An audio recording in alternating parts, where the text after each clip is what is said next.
Madam కి అదే విధంగా మా సిఎల్ఐఎం మేనేజర్ రవిశంకర్ సార్ మేడం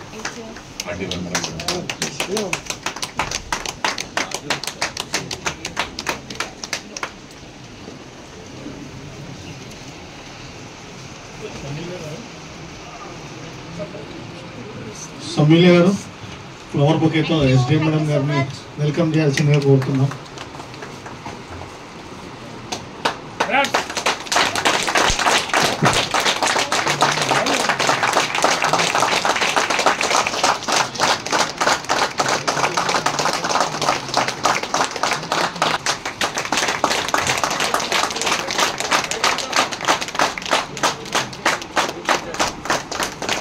పాటు సిఎల్ఐగా ఉండి ఇప్పుడు సార్ మనకు సిఎల్ఐ మేనేజర్గా ఉండి 32 సంవత్సరాలు మన ఎల్ఐసిగా ఇచ్చినందుకు వారు మనకు అప్పుడు అపాయింట్మెంట్ కావచ్చు ఎప్పుడైనా సార్ తెలియదు, కానీ ఇప్పుడు మన డివిజన్ నుంచి రిటైర్డ్ అవుతున్నారు.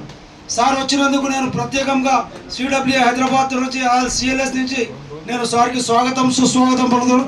ఒకసారి మీరు అందరూ చప్పట్లతో సార్కి స్వాగతం చేయండి.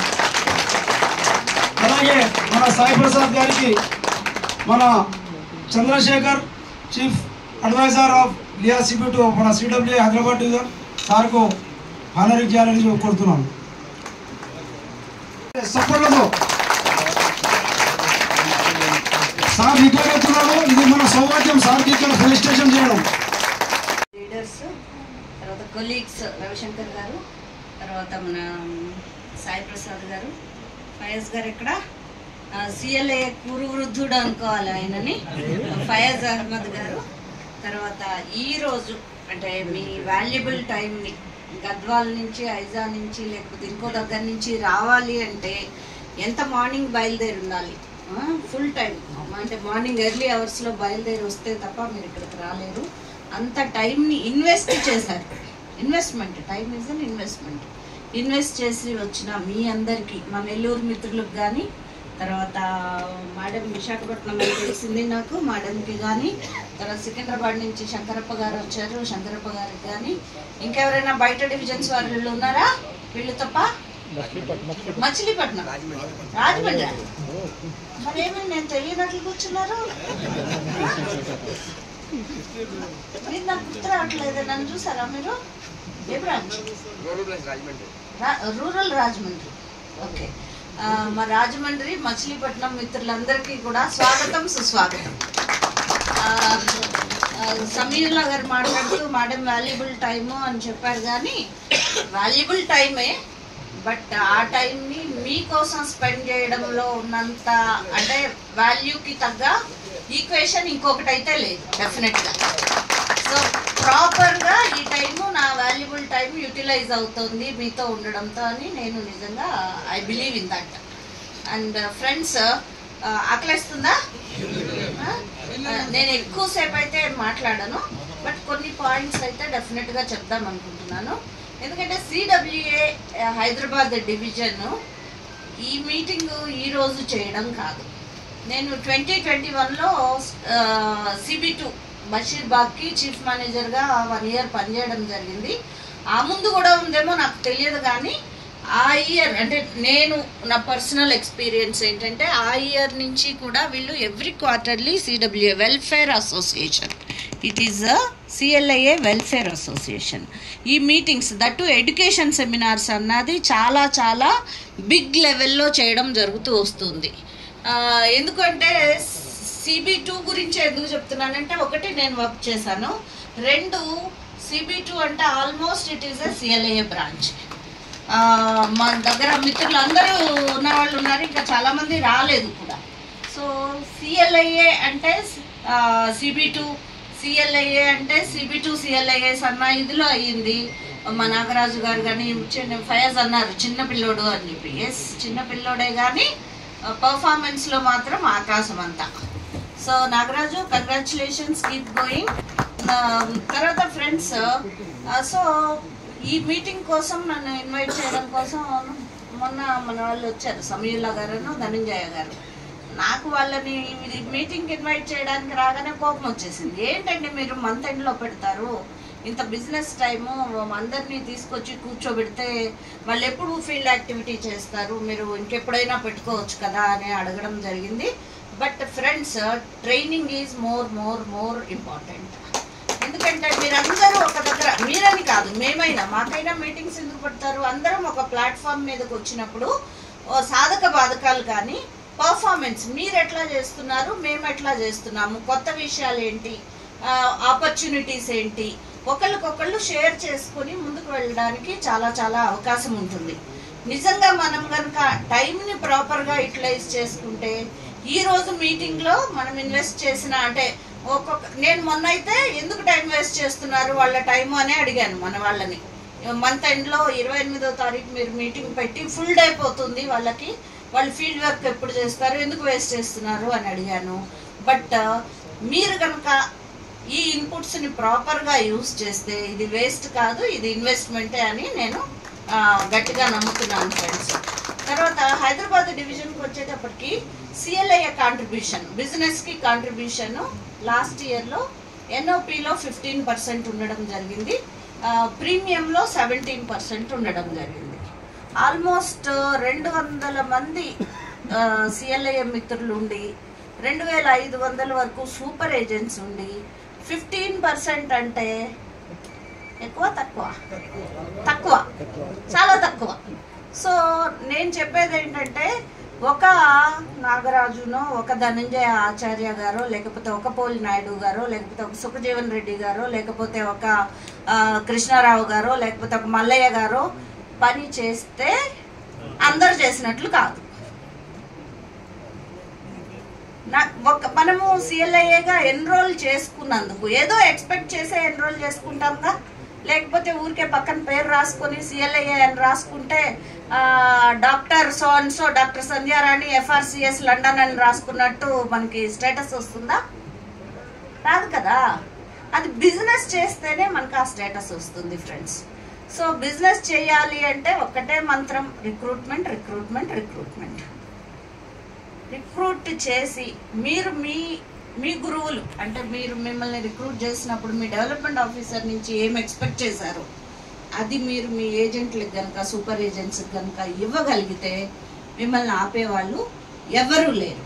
బట్ మనం చేస్తున్న అది ఒక చిన్న పని ఏంటంటే మనం ముందు సిఎల్ఐఏ తీసుకోగానే మన ఫ్యామిలీలో నుంచి ఒక ఏజెన్సీ కోడ్ని అపాయింట్ చేసుకుంటాం, తప్పేం లేదు. ఇంతకుముందు మేము కూడా అదే చెప్పాము. బట్ దానివల్ల ఏమవుతుంది, మీకు వాల్యూ ఎడిషన్ ఎక్కడి నుంచి వస్తుంది, మీ కోడ్లోకి తీసుకెళ్ళి అందులో వేస్తున్నారు. ఆ కోడ్లో బిజినెస్ మీరే చేయాల్సి వస్తుంది, అవునా కాదా? ఫ్యామిలీ మెంబర్ చేస్తున్నారా? చాలా వరకు ఆ కోడ్లో కూడా బిజినెస్ మీరే ఫుల్ఫిల్ చేయాల్సి వస్తుంది. అది మీకు బర్డెన్ కింద మారుతుంది. మీ కోడ్ ఫ్యామిలీ మెంబర్స్లో కోడ్ ఒకటి చేసుకోండి, నేను కాదని చెప్పను. బట్ లీడర్గా మనం ప్రూవ్ చేసుకోవాల్సింది ఏంటి అంటే బయట వాళ్ళని నలుగురిని రిక్రూట్ చేసి వాళ్ళని పైకి తీసుకొస్తే అది మీ లీడర్షిప్ స్కిల్. అంతేగాని ఈ బుట్టలో నుంచి తీసి ఆ బుట్టలో పెట్టి, ఆ బుట్టలో నుంచి తీసి ఈ బుట్టలో పెడితే వాల్యూ వచ్చేటప్పటికి, ఫైనల్ రిజల్ట్ వచ్చేటప్పటికి ఏముంటుంది? ఏమీ ఉండదు. మనము చెమట వచ్చడం తప్ప రిజల్ట్ ఏమీ ఉండదు. రిజల్ట్ కావాలి అంటే మీరు ఫీల్డ్ నుంచి, ఓపెన్ మార్కెట్ నుంచి రిక్రూట్ చేసి వాళ్ళకి ట్రైన్ చేసి వాళ్ళని క్లబ్ మెంబర్స్ని చేయండి. క్లబ్ మెంబర్స్ చేయాలా చేయొద్దా? ఒక మీటింగ్లో ఇలానే మాట్లాడుతూ మన సూపర్ ఏజెన్సీని క్లబ్ మెంబర్స్ని చేయాలా వద్దా అంటే ఒక సిఎల్ఐఏ మిత్రుడు గట్టిగా చేయకూడదు అని చెప్పేసారు. ఎందుకు అంటే ఆయన కూడా సిఎల్ఐఏ తీసుకుంటాడు. తీసుకోనివ్వండి, తప్పేముంది. బట్ ఫ్రెండ్స్, మీరు దాన్ని ఇంకొక రకంగా ఆలోచించండి. నిజంగా మీరు గ్రూమ్ చేసి క్లబ్ మెంబర్షిప్ చేస్తే కనుక మీకు ఒక సపోజ్ ఒక 25 మంది ఏజెంట్లు ఉన్నారు, ఒక 10 మందిని ఏదో ఒక క్లబ్కి వాళ్ళని రీచ్ చేయండి. మీరు కాళ్ళ మీద కాలేసుకొని కూర్చోవచ్చు.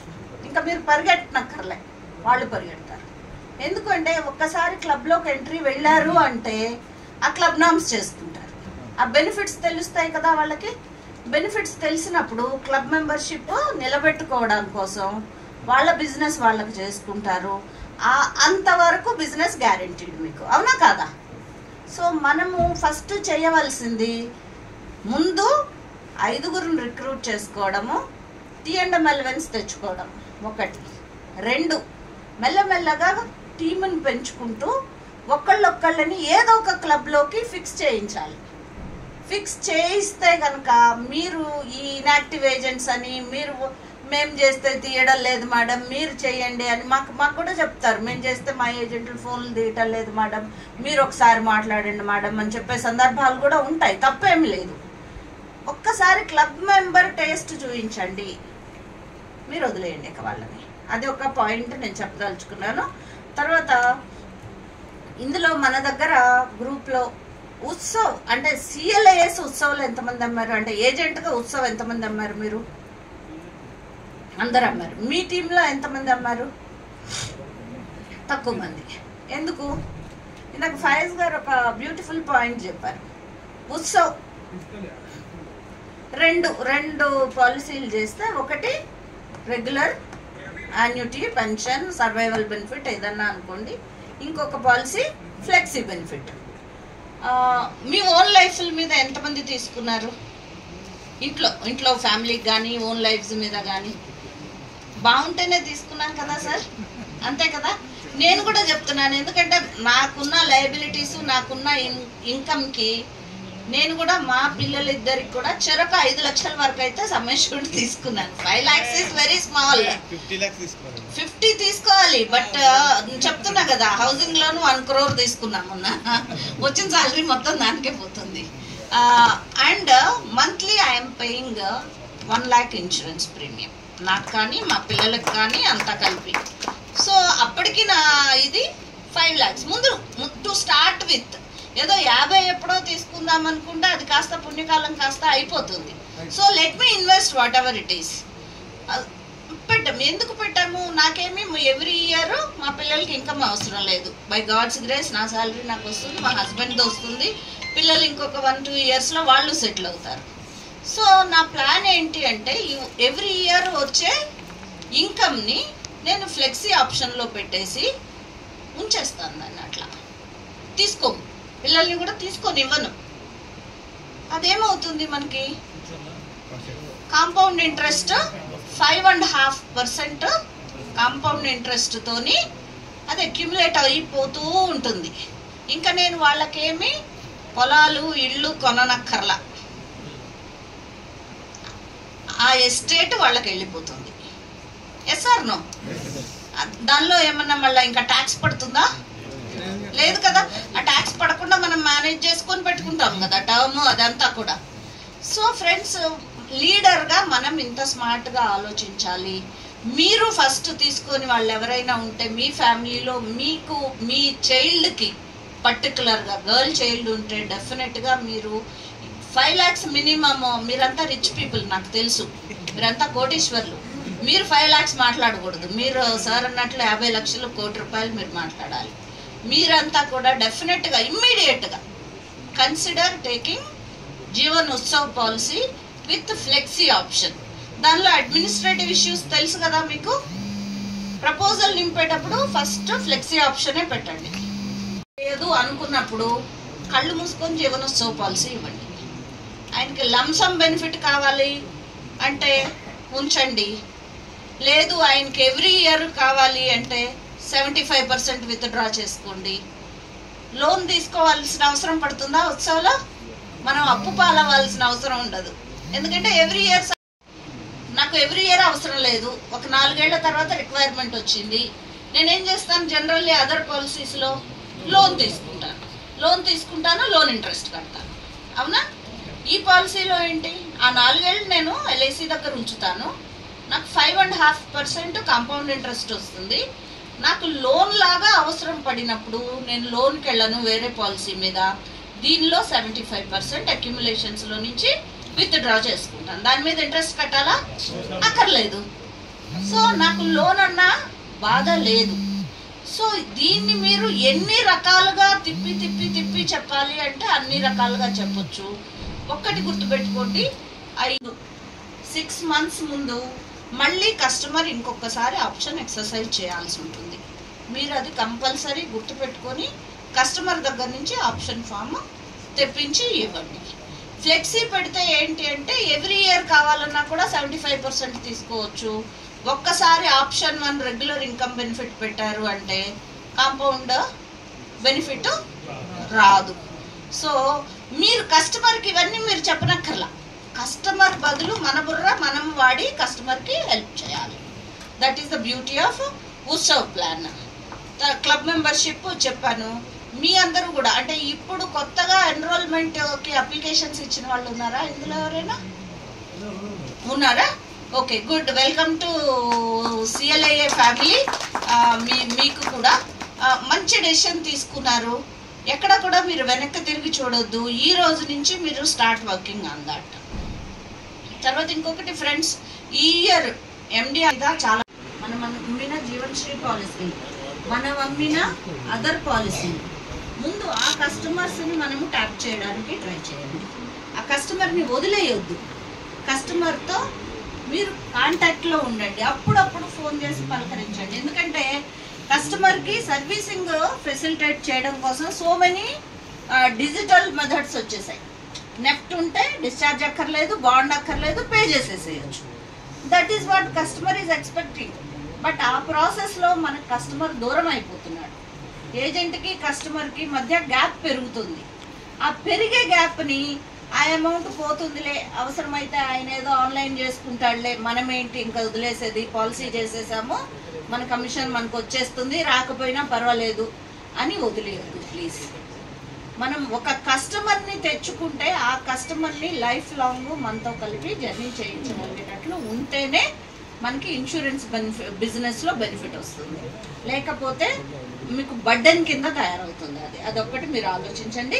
తర్వాత మీ జీవన్శ్రీ కస్టమర్స్ ఎవరున్నారో వాళ్ళందరినీ కూడా ఇంటికెళ్ళి ఒక్కసారి చూసుకొని, లేదు మీ బియ్యంని అడిగి, సార్ నాకు పెద్ద పాలసీలు ఏమైనా ఉంటే ఇవ్వండి. జనరల్గా బ్రాంచ్లో నేను రెండు వైపులా చెప్తున్నాను. ఏం జరుగుతుంది అంటే వాళ్ళకి డిశ్చార్జీలు అవసరం పడతాయి కదా, మంత్ ఎండ్ వచ్చేటప్పుడు పెండింగ్ ఉంటాయి ఇంకా క్లెయిమ్స్, వాటి కోసం లిస్టులు ఇస్తారు. ఆ లిస్టులు కాదు మీరు పనిచేయాల్సింది. అన్నీ ఉండి క్లెయిమ్ ఎక్కడ పెద్ద అమౌంట్ వెళ్తుందో ఆ అమౌంట్ల కోసం మీరు వెళ్ళి కస్టమర్స్ని కలవాల్సిన అవసరం ఉంటుంది. మీరు బియ్యంతో ABMతో కోఆర్డినేట్ చేయండి. ఆ లిస్టుల మీద మీరు పనిచేయమని నేను రిక్వెస్ట్ చేస్తున్నాను. ఇంకొక ఇన్పుట్ ఇచ్చి నేను క్లోజ్ చేస్తాను ఫ్రెండ్స్. ఇండియా మోడీ గారు గవర్నమెంట్ ఫామ్ చేసినప్పుడు అప్పుడంతా మనదేంటి population wise, age wise young India. But friends slowly young India is becoming old India. ఎందుకు అంటే డిపెండెన్సీ రేషియో అని ఒకటి ఉంటుంది. డిపెండెన్సీ రేషియో అంటే నాకు ఇన్కమ్ ఉండదు, నేను పని చేయలేను. ఇన్కమ్ ఉండదు అంటే చేయగలిగి కూడా చేయలేని వాళ్ళు ఉంటారు. కొంతమంది యువకులు చెప్పండి పుట్టుకతో వృద్ధులు, వాళ్ళని వదిలేద్దాం లెక్కల నుంచి. 0 నుంచి 14 సంవత్సరాల వరకు డిపెండెంట్స్ అంటాం. ఆ తర్వాత 60 దాటిన తర్వాత ఏజ్ గ్రూప్ వాళ్ళని కూడా డిపెండెంట్స్ అంటారు. సో డిపెండెన్సీ రేషియో అన్నది 2022లో ఎంత ఉంది అంటే మీకు 1000కి 543 మంది ఉన్నారు. అంటే లెస్ దాన్ ఏజ్ 14 సంవత్సరాలు, ఏజ్ 60 కంటే ఎక్కువ ఉన్నవాళ్ళు. ఒక స్టడీ ప్రకారం ఇంకా ఇది 2022లో ఈ పాపులేషన్ అంటే ఈ మొత్తం కలిపి ఎంతమంది ఉన్నారంటే 15.3 crores ఉన్నారు. ఓకే, అండ్ స్టడీ ఏం చెప్తుంది అంటే ఇంకొక 2050కి వీళ్ళు 34.70 crores అవుతారు. మోర్ దాన్ డబుల్ అవుతారు. So population, ageing population, India is going to be ageing population. అయితే ఏంటది మనకేంటి, నాకేంటైతే రిటైర్మెంట్ బర్డెన్. మనకి ప్రొటెక్షన్ గ్యాప్ అని ఒక కాన్సెప్ట్ ఉంది, విన్నారా? ప్రొటెక్షన్ గ్యాప్ ఏంటది? ప్రొటెక్షన్ గ్యాప్ అంటే ఉన్న ఇన్సూరెన్స్ తక్కువ. అది ఎంత ఉండొచ్చు అప్రాక్సిమేట్ గా ఒక గెస్. ఇంకా ఆకళ్ళు వేస్తున్నాయి మీ అందరికి, అలసిపోయారు. 87% ప్రొటెక్షన్ గ్యాప్. ఆ ప్రొటెక్షన్ గ్యాప్లో అంటే 87 మందికి 100 మందిలో ఉండవలసిన కంటే తక్కువ ఇన్సూరెన్స్ ఉంది. ఓకే, తర్వాత అందులో ఆ ప్రొటెక్షన్ గ్యాప్లో ఇంకా డిఫరెంట్ గ్రూప్స్ ఉంటాయి. టర్మ్ ఇన్సూరెన్స్ ప్రొటెక్షన్ గ్యాప్, తర్వాత pension protection gap. Pension protection gap తీసుకుంటే మరి మనకి ఇంతమంది పెరుగుతున్నారు, మరి వాళ్ళకి పెన్షన్ ఉండాలా ఉండొద్దా? ఉండాలి. నిన్న నేను న్యూస్ పేపర్లో, ఈనాడు న్యూస్ పేపర్లో ఒక ఐటెం చూశాను. 90 ఏళ్ల వయసులో కొడుకులకి ఎదురుగా కోర్టుకు వెళ్ళిన అమ్మ. చదివారా? ఎంతమంది చదివారు? అది నేను చూడలేదు, తీన్మార్ అవన్నీ నేను చూడను, న్యూస్ పేపర్లో చూసాను నేను. మరి ఆ అమ్మకి ఆమె ఓన్ హౌస్ ఉంది, వాళ్ళ కొడుకులు ఆ ఇంట్లోనే ఉంటున్నారు, బట్ అమ్మ బడ్డన్ అయింది వాళ్ళ. మీ ఊర్లో గుడిలో సమాజం వాళ్ళందరూ చూపించి నా 2 కొడుకులు నన్ను అడుగుతలేరు, నా ప్రాపర్టీ అంతా అమ్మి చదువు నేర్పినా నాకు ఎవరు అడుగుతలేడు అని సమాజంలో పెట్టింది మేడం. మనకే ఉన్నాయి ఇవన్నీ ఎగ్జాంపుల్స్. మనం ఏదో పేపర్లో చదవాల్సిన అవసరం కూడా లేదు, మన దగ్గర లైవ్ ఎగ్జాంపుల్స్. మరి మనం ఏం చేస్తున్నాం? మళ్ళీ ఇంకొకటి, మార్కెట్ డిమాండ్ ఏది ఉందో అది అమ్మితే మనం సక్సెస్ఫుల్ అవుతాం. దానిలో 2%, 3%, 1% అన్నది చూడొద్దు. ఆ ఒక్క పాలసీతో మీ రిలేషన్ అయిపోదు, ఒక జనరేషన్ని మీ కస్టమర్ కింద మీరు తెచ్చుకుంటున్నారు. సో ఫ్రెండ్స్, ఇవన్నీ కొన్ని కాన్సెప్ట్స్ మీరు ఆలోచించాల్సిన విషయాలు. ఎందుకంటే మీరు లీడర్స్ ఉన్నారు, మీ ఏజెంట్స్తో మీరు కనెక్ట్ అయ్యి ఉండండి. ఇంకొక పాయింట్ ఏంటి అంటే, ఏజెంట్ ఎందుకంటే మనది కష్టమైన ప్రొఫెషనా, ఈజీనా? అట్లా వెళ్ళి అట్లా చీర కొనుక్కొచ్చేసినట్లు ఎల్ఐసి పాలసీ కొనుక్కురావచ్చా? కష్టమైన position. We are in push market. Push అంటే నేను పుష్ చేస్తూ ఉండాలి, తీసుకోరా బాబు తీసుకోరా బాబు అని. మిగిలినవన్నీ కమోడిటీస్ అన్ని పుల్ మార్కెట్. నేను వెళ్ళి నాకు నచ్చిన ఫ్రిడ్జ్ కొనుక్కొచ్చుకుంటాను, నేను వెళ్ళి నాకు నచ్చిన టీవీ కొనుక్కొచ్చుకుంటాను, అంతే తప్ప షాప్ వాడు నన్ను పిలవడు కదా. నువ్వు రామ్మా వచ్చి కొనుక్కో అని పిలుస్తాడా? పిలవడు. అదే ఇన్సూరెన్స్ పాలసీ అయితే ఏజెంట్ వెళ్ళి అడిగినా కూడా ఈ ఏజెంట్ కోసం చేస్తున్నాడు, నా కోసం అనుకోడు. ఎందుకంటే మనుషులు ఏంటంటే ఒక క్షణం మాత్రమే అని తెలిసినా కూడా నేను పర్మనెంట్ అనుకుంటాను, అంతే కదా. అట్లా అనుకోకపోతే బతకలేము, అలానే అనుకోవాలి మనం. సో తప్పేమీ లేదు. బట్ మనం ఇలాంటి కెలామిటీస్ ఎన్ని చూస్తున్నామండి. కెలామిటీస్ అనే అంటాను నేను. లెట్ పాండమిక్ అవ్వనివ్వండి, మొన్న 717 ఫ్లైట్ క్రాష్ అవ్వనివ్వండి. ఇలాంటప్పుడు మనము ఎక్కువగా డెలిబరేషన్స్, డిస్కషన్స్ పబ్లిక్లో చేయాలి. అంటే దాన్ని కోట్ చేయకూడదు. దాన్ని కోట్ చేయకుండా ఇన్సూరెన్స్ మీద మనం మాట్లాడడం మొదలెట్టాలి. మనం మాట్లాడుతున్నామా? ఏది ఏమైపోయినా మన రొటీన్ అంతే. ఆపర్చునిటీస్ని మనం అందిపుచ్చుకోవడం లేదు. అదొక్కటి చూడండి. తర్వాత ఏజెంట్ దూరం అవుతుంటే ఒక్కటే మీకు చెప్తాను నేను, ఎందుకంటే ఇందులో కష్టం. ఇంత సీనియర్స్ అయి ఉండి మీరే కష్టపడుతున్నారు. అలాంటిది నిన్న కాక మొన్న రిక్రూట్ అయిన ఏజెంట్, ఆయనకి ఇంకెంత కష్టం ఉంటుంది. సో మనం చేయవలసింది ఏంటంటే దగ్గర కూర్చోబెట్టుకొని మన పిల్లవాడు చదవకపోతే వాడికి ఎట్లా నచ్చ చెప్తామో, ఒరే నాయనా ఇప్పుడు కష్టపడితే రేపు సుఖపడతావురా, ఇప్పుడు సుఖపడితే రేపు కష్టపడతావు అని ఎట్లా చెప్తారో ఏజెంట్ని దగ్గర కూర్చోబెట్టుకొని మీరు అదే చెప్పాలి. అది ఎట్లా చెప్పాలి? వాడికి ఒక్కటే, నేను వెళ్ళి ఏ షాప్లోనో సేల్స్ మ్యాన్గా పనిచేసుకుంటాను సార్, నాకేంటి కష్టం అంతా, 24 గంటలు వాడు నో అంటాడు, తీసుకోని అంటాడు, ప్లాన్ నేర్చుకోవాలి, ఎక్స్ప్లెయిన్ చేయాలి, ఇదంతా ఎవడు చెప్తాడు సార్? నేను ఏ సేల్స్ షాప్లోనో వెళ్ళి సేల్స్ మ్యాన్గా పనిచేస్తా, లేకపోతే ఉబరో ఓలానో నడుపుకుంటా, లేకపోతే స్విగ్గీ జొమాటోలో జాయిన్ అవుతా. నాకు సాయంత్రానికి 500 600 వస్తే హ్యాపీగా తింటాను, పడుకుంటాను. అది బాగానే ఉంది, అక్కడ వరకు బాగానే ఉంది. What about future? అవన్నీ కూడా అడ్హాక్ బెనిఫిట్స్ ఫ్రెండ్స్. మరి అడ్హాక్ బెనిఫిట్ అంటే ఆ క్షణం వరకు మీకు వచ్చిన బెనిఫిట్ మాత్రమే. మరి what about future? What about family member? అక్కడ వరకు బాగుంది రంగుల ప్రపంచం. ఆ తర్వాత ఒకసారి నువ్వు పని చేయలేకపోయావు, ఏ యాక్సిడెంటో అయింది, నీకేమీ ఇన్కమ్ రాలేదు, అప్పుడు నేను ఎవరైనా సేల్స్ మ్యాన్గా జాయిన్ చేసుకుంటారా?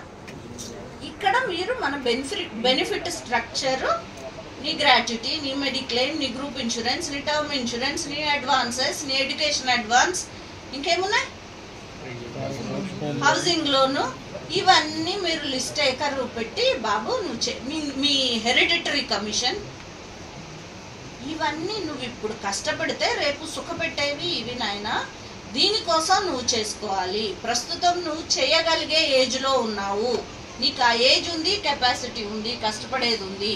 నీకు చేతనైతే, నీకు దమ్ముంటే నువ్వు అది చేసుకో, ఇది చేసుకో. చేత కాకపోతే ఆ ఒక్కదాని మీద డిపెండ్ అయితే మాత్రం నీ కర్మకి నీదే బాధ్యత అని కూర్చోబెట్టుకొని మీరు పర్సనల్గా మాట్లాడితే అందరూ వినరండి. నేనేమన్నా మాట్లాడుతున్నా, మీరు అందరూ వింటున్నారు అనుకుంటున్నానా? అందరూ వినరు. విన్నది ఎంతమంది బుర్రకు తీసుకుంటారు అన్నది కూడా వేరు. ఎందుకంటే మనము ప్రాక్టికల్ గా ఉండాలి, లేకపోతే మనకి ఏమో డిసాటిస్ఫాక్షన్ వచ్చేస్తుంది. అబ్బో నేను చెప్పేసాను, వాళ్ళంతా విన్నారు, చేసేస్తారు అనుకుంటే రేపు నాకు బాధ అనిపిస్తుంది. లేదు, ఇంతమంది విన్నారు, ఇంతమంది విన్నట్టు కూర్చున్నారు, విన్న వాళ్ళలో ఇంతమంది ప్రాక్టికల్ గా చేస్తారు అని నాకు అర్థమైతే రేపు నేను రిజల్ట్ చూసి బెంగపడను. సో మన బాధ్యత ఏంటి? పెద్దగా మనం చెప్పాల్సింది చెప్పాలి. అది చెప్పకపోతే మాత్రం లీడర్గా మనం పనికిరాం. ఓకే ఫ్రెండ్స్, సో చాలా టైం తీసుకున్నాను. మళ్ళీ ఇంకొకసారి కలుద్దాము. మా సమీయుల్లా గారు ఇలాంటి మీటింగులు మరిన్ని పెట్టాలని, కొంచెం మెంబర్స్ ఇంకా ఎక్కువ రావాలని, తర్వాత మీ బెనిఫిట్స్ మీరు అది ప్రొటెక్ట్ చేసుకోండి. మీతో పాటు మీ టీమ్ మెంబర్స్ని కూడా పైకి తీసుకురండి, వాళ్ళకు ఒక జీవితం ఇవ్వండి. మీ లెవెల్కి వాళ్ళని తీసుకొచ్చేస్తే నిజంగా అంతకంటే ఇంకా కావాల్సిన సాటిస్ఫాక్షన్ లైఫ్లో ఏముంటుందండి. సో అది మీరందరూ కూడా, అంటే ఇది స్టార్టింగ్ పాయింటే అనుకుంటున్నాను నేను. మరింతగా మీరు ఎదుగుతూ మీతో పాటు మీ సూపర్ ఏజెన్సీని కూడా వృద్ధిలోకి తెస్తారని మనస్ఫూర్తిగా కోరుకుంటూ నాకు ఈ అవకాశం ఇచ్చిన సిడబ్ల్యూఏ లీడర్షిప్ హైదరాబాద్కి థ్యాంక్స్ చెప్తూ ఆల్ ద బెస్ట్. ఏమైనా చేయండి సార్, ఎందుకంటే మా దగ్గర విల్లింగ్నెస్ ఉన్న ఏజెంట్లకు మాకు ఇస్తలేడు సార్. ఎందుకంటే ప్రొవిజన్ ఉన్నది. మేడం గారు అనుకుంటే, మేడం నాకు మా బ్రాంచ్లో ఉన్నప్పుడు ఒక నేను చెప్పొద్దు అది, కానీ ఇట్లా 2 నిమిషాలు ఇచ్చేసింది ఆ మేడం అటాచ్మెంట్. డివిజన్ పంపించిన డివిజన్లో కాదంటే ఇది లా సమయంలో చేసేస్తారు చేసి, కానీ మేడం పెద్ద మనసుతో ఉన్నది. కొంచెం రవిశంకర్ గారు దీని మీద కూడా ఉంది మేడం, మీ దృష్టికి తీసుకొస్తాం. ఇంకా వేరే ఇక్కడ శంకరప్ప గారు ఉన్నారు, మళ్ళీ వేరే రాజమండ్రి గారు ఉన్నారు, వాళ్ళు వీళ్ళ బిజినెస్ కూడా మేడం విజిటింగ్ ఏజెంట్గా వస్తుంది మేడం. అందు గురించి ఇక్కడ అలౌట్ చేయడం జరిగినది. మీరు మనం ఏదో మన గురించి ఏమైనా తీసుకొచ్చాం, మన ఛానల్కి ఎట్లా చేసి 100% హైదరాబాద్ డివిజన్కు నంబర్ 1 చేస్తామని ఆశిస్తున్నాం మేడం. మేము అష్యూరెన్స్ ఇస్తున్నాం బిజినెస్ విషయంలో ఒక చిన్న ఇది చెప్తాను మేడం. ఏదో మీరు విజిటింగ్ ఏజెంట్స్ లో వచ్చి ఇక్కడ ఇస్తారు, దానికి ఏదో ఆశ అయితే లేదు. డెఫినెట్ గా మీరు మీ బిజినెస్ మంచి రిజిస్ట్రేషన్ చేస్తున్నాం. ముందుగా ధనంజయాచార్య గారికి, ఎస్డిఎం మేడం గారు,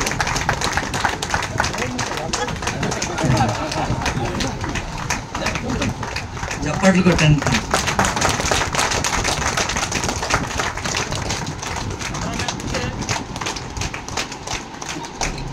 అలాగే మన కోసం చాలా మన కోసం వచ్చిన ఫయాజ్ అహ్మద్ సార్ గారిని సన్మానించాల్సిందిగా.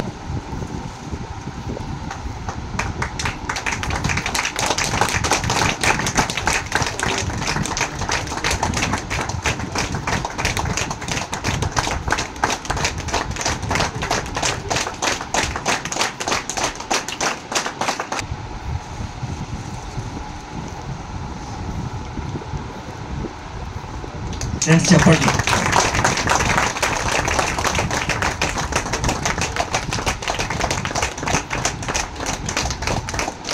ఇప్పుడు చెప్పండి. సారు రిటైర్డ్ అయిన తర్వాత కూడా మంచిగా ఆయురారోగ్యాలతో సుఖ సంతోషాలతో మిగిలిన జీవితం మంచిగా గడపాలని మా సిడబ్ల్యూ తరఫున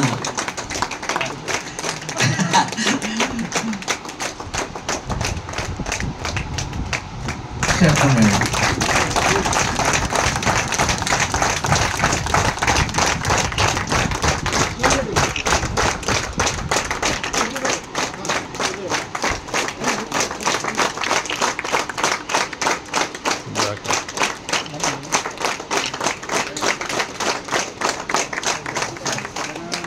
థ్యాంక్ యూ. మన కోసం వచ్చి మనల్ని ఉత్తేజపరిచిన మన ప్రియతమ మేనేజర్ గారు ధనంజయాచార్య గారికి, అలాగే దూరం నుండి మిగతా అన్ని బ్రాంచుల నుండి అన్ని మన మిత్రులందరూ సిఎల్ఏస్ చాలా కష్ట నష్టాలకి ఓర్చుకొని ఇక్కడికి వచ్చిన అందరికీ పేరు పేరున ధన్యవాదాలు తెలుస్తున్నాను. ఈ హాల్ని సమకూర్చిన ప్రెస్ క్లబ్ వాళ్ళకు కూడా ధన్యవాదాలు తెలియజేస్తున్నాను. ఈ సమావేశం ఇంతటితో ముగిస్తుంది. Thank you. జయ హే భారత భాగ్య విధాత, పంజాబ సింధు గుజరాత మరాఠ ద్రావిడ ఉత్కల వంగా, వింధ్య హిమాచల యమునా గంగా ఉచ్చల జలధి తరంగా, తవ శుభ तव शुभाशिष गाहे तव जय गाथा, जनगण मंगलदायक जय हे भारत भाग्य विधाता, जय हे